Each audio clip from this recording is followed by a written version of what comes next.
Un entraîneur content ce soir parce que cette victoire, elle fait du bien. Puis c'est un derby, donc forcément, c'est forcément plus important. Christian, ce soir, tes joueurs t'ont donné satisfaction. Oui, au-delà du derby, je crois que, vous savez, nous, d'où on arrive, je crois qu'aujourd'hui, de gagner et être là où on est aujourd'hui au classement, forcément, voilà, c'est un grand bol d'air, c'est ce qui nous manquait, c'est ce dont on avait besoin. Et ce soir, on respire, alors forcément, dans la douleur, on a gagné ce soir dans la douleur face à une belle équipe de Carcassonne, et on le savait que ça allait être compliqué, on savait que ça allait être dur, parce qu'un derby, ça se gagne comme ça, sur de l'envie, de la volonté, et les deux équipes l'ont. Donc voilà, les détails. Je crois que ce soir, l'équipe qui a gagné, c'est la plus pragmatique, celle qui a été la plus efficace lorsqu'elle a été chez l'adversaire. Et ce soir, ça a été nous. Gros engagement, on l'a dit, tout le match a vraiment pas été un derby galvaudé, quoi. Non, et puis il y a eu des essais, il y a eu du suspense, il y a eu un peu de tout. Pour le public, c'était génial, à part pour les entraîneurs qui, eux, souffrent tout le temps. Mais bon, nous, on a souffert et on a gagné. Donc je me mets aussi à la place des entraîneurs à Carcassonne qui sont des amis et qui ce soir doivent avoir des regrets.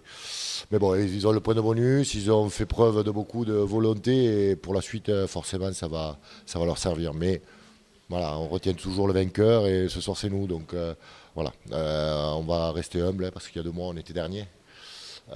Aujourd'hui, on est à la 8e place, je crois. Donc on ne va pas s'enflammer non plus. Quel regard on peut porter sur ce championnat de Pro D2? On le dit, toujours plus homogène, c'est la réalité.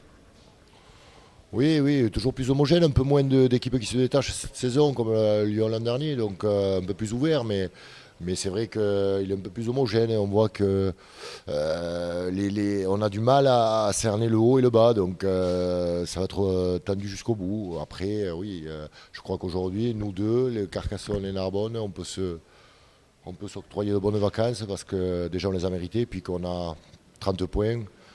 Voilà, 30 points, c'est un pied en Pro D2 la saison prochaine. Le reste, c'est pour les joueurs et pour être un peu plus ambitieux. Alors justement, est-ce que des équipes encore comme Carca ou Narbonne peuvent prétendre à quelque chose dans un Pro D2 comme ça, une fois que le maintien est assuré? Écoutez, moi je ne vais pas parler pour Carcassonne, moi je vais simplement parler pour nous.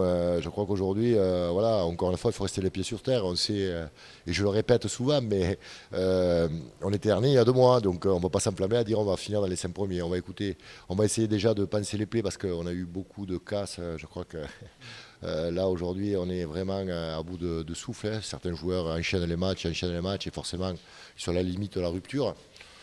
Donc on va essayer de passer les plaies, reposer les hommes, essayer de prendre du plaisir autrement que sur le terrain. Et puis on avisera à la rentrée et on prendra les matchs les uns après les autres. C'est la formule classique, mais c'est la formule qui est pour nous la plus importante parce que c'est celle qui relativise un peu aussi notre état d'esprit. On va rester très serein, humble et on avisera l'an prochain. Merci Christian et très bonne fête. Également.